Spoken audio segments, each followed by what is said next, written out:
This video is all about microposing, and specifically, I want to reduce your stress and anxiety around the subject of posing and directing your clients. Let's get into it.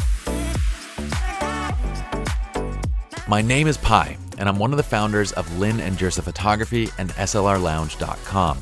We're teaming up with Adorama to bring you a new series of photography tutorials called Master Your Craft right here on Adorama TV. So let's dive in. What's up, friends? My name is Pi. Welcome to Adorama TV. It's wonderful being here with y'all. If you know me, you know how I do. Let's get straight into this. I'm going to start with the problem. So I often see photographers, do the work to put their couples into a pose, get a couple shots, and then put them into another pose, get a couple more shots, and then put them into another pose. And, well, the photographer's life, at least when you're working with couples and weddings and, doing these portraits, becomes just stressing about memorizing different poses. So this video is all about just eliminating that altogether. I'm going to give you 4 simple tips, 4 steps, 4 tips, and I'm going to teach you about the art of microposing. In short, you're going to walk away a much better and happier person and photographer. Let's get right into this. Now, the B-roll you're seeing is from one of our full courses, and this subject of microposing is kind of an excerpt from that. So what is microposing? Well, it's really starting out with one fundamental pose and then making slight adjustments. And we're going to break this down into 4 steps. Starting with step 1, I want you to start with what we call a foundation pose. What is a foundation pose? Well, within our posing frameworks, we actually teach foundation posing. It's a term that I came up with to kind of describe the 5 basic feet positions that lead to the majority of different poses that, a couple might be placed into. So these 5 basic positions basically account for 90+% of the shots that we might take. So what we're going to start with in this set is actually what we call a closed pose. So as you can see, this is where the couple turns their chests into each other. So their feet are facing inwards and they're closed, or basically their chests are closed away from the camera. So they're facing each other, right? Now from here, we can do so much. So once we place them into that, I want you to get your camera settings dialed in. I want you to choose your lens.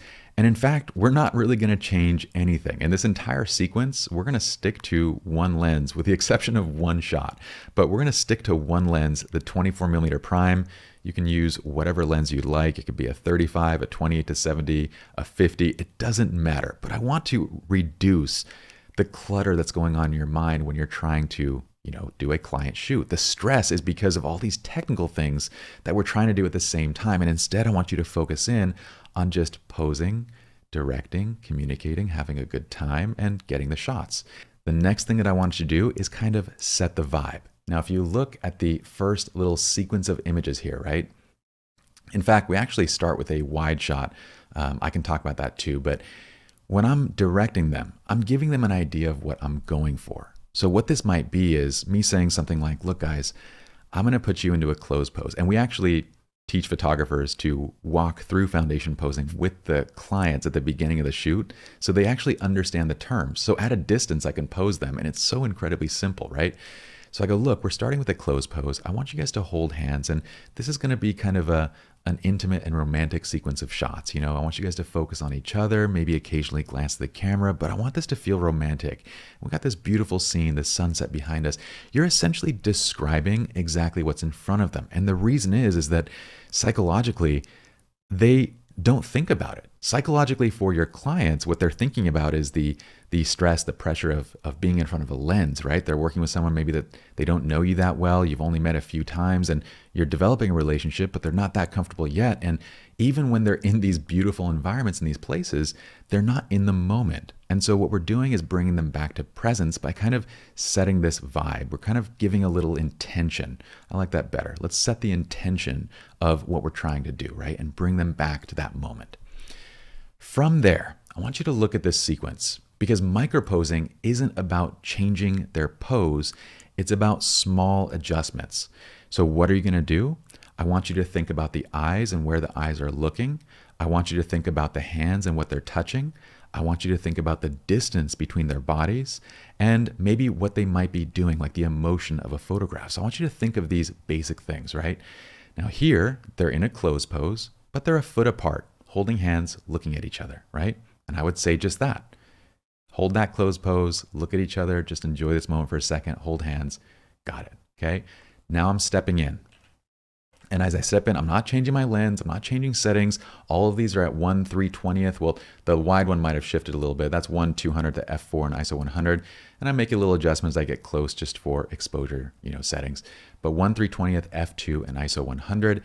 And then I keep it through this sequence. And I go, I want you to look at her and I want you to look at me for this one and pull each other in close. We haven't moved their feet. We haven't changed anything. It's just a little bit of an adjustment in the hands and kind of what's going on.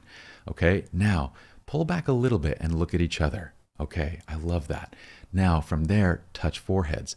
We're hardly making any changes, right? Touch foreheads, close the eyes. It's weird when you're kind of looking at each other from that close. And now I'm gonna talk about this this last piece in just a second, right?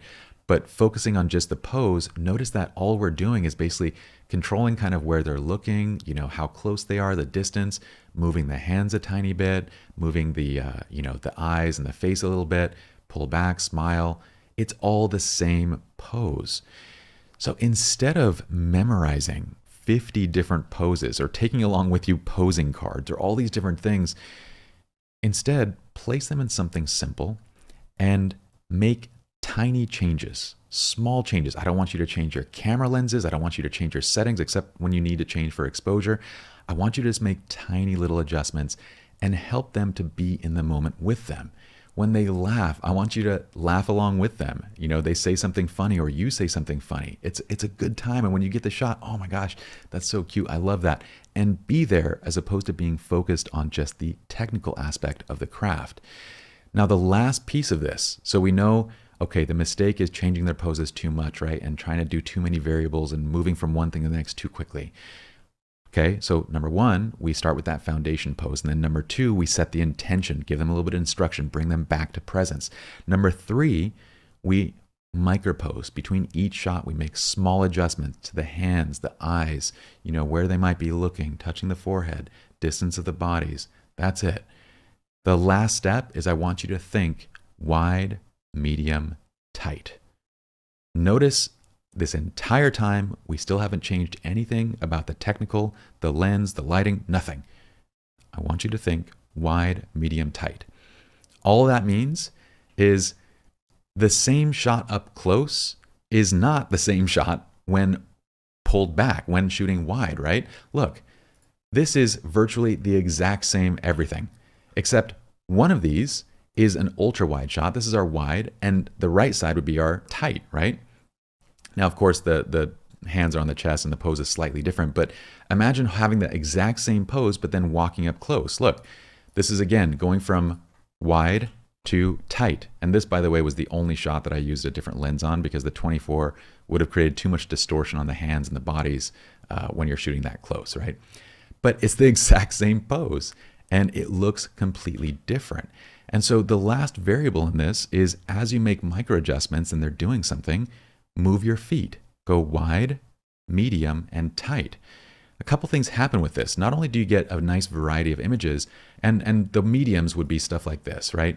So I would describe most of these. Let's say these images would be mediums. Okay. These are all mediums. This is borderline wide. This is definitely wide. Then these ones are kind of like on the tight side, right? So the benefit and the nice thing about doing this, not only does it make the entire session more enjoyable because you're actually having a good time with them and you're not in your own head and they're going to have an amazing experience and they're going to be thinking about that experience as opposed to just thinking about you taking photographs. But when you walk away from it, you have a set of images that is incredible for storytelling. Wide, medium, tight is about storytelling. Not only are you getting a variety of different images without changing their pose, but watch what happens. I take the wide, I grab a medium, and I grab a tight. Okay, I press N to go into survey mode, and I can do whatever I want with this layout.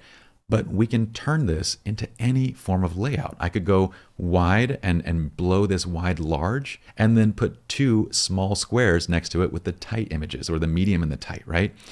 And the funny thing about the wide, medium, tight concept is that this is one that you'll see in every TV show. What do? They set the scene with a wide shot. Then they go medium and show who's engaging with each other. Then they go tight and show talking. You'll see it in movies. You'll see it in Hollywood. You'll see it, I guess those are the same thing. You'll see it everywhere in TV and movies, this wide, medium, tight concept. When you bring it into shooting, again, it's another variable you can play with that's not just memorizing another pose and then moving them into another pose. Let them enjoy, let them have fun. So this is kind of the basic premise of microposing. Again, just to run it back. Number 1, start with a foundation pose. Number 2, set the intention with a little bit of direction. Number 3, do micro adjustments. Don't move their feet. Make micro adjustments in distance, hands, eyes, direction, all of that. And number 4, think wide, medium, and tight. And now your stress of, posing and directing, well, at least a lot of it should be alleviated. I hope you guys enjoyed. Look, if you like this kind of A to Z and learning the whys and the nuts and bolts of things, check out our premium education. We literally have thousands of members that have come through, use that education to build successful businesses. It's the gold standard in wedding and portrait education for a reason. So that's at SLR Lounge workshops. And then we're here on Adorama all the time. I'm here every single week. So if you dig what I do, then obviously you know what to do on the channel. I want to see you guys back here next week. But also, I actually read your comments. And when you guys have questions and I need help with posing and directing, that's why I'm creating this video. So leave your comments. I don't always get a chance to reply, but I do actually take in your ideas and incorporate them into future videos. That's it for me. If you guys want to follow me personally, you can find me at PieJirsa on Instagram. And I'll see you guys next time. Peace.